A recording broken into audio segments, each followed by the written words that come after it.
मौसम सरमा की छुट्टियों में हम गांव गए थे।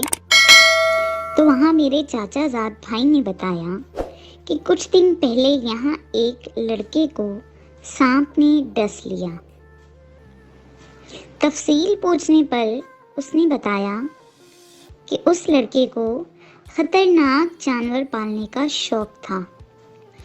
एक दफ़ा उसे एक छोटा सा सांप मिला।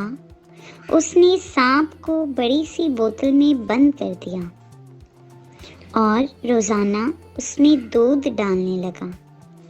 रफ्ता रफ्ता सांप बड़ा हो गया।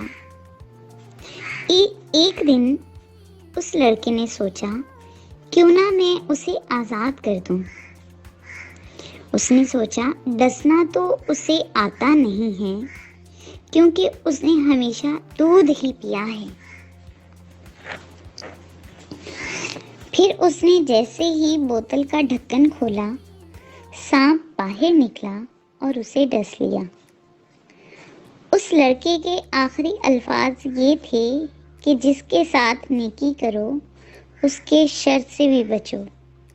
और मैं सोचने लगा कि वाकई सांप, बिच्छू और बाज़ लोगों में वफा नहीं होती। अगर इनके साथ नेकी की जाए तो उनके शर से भी बचना चाहिए।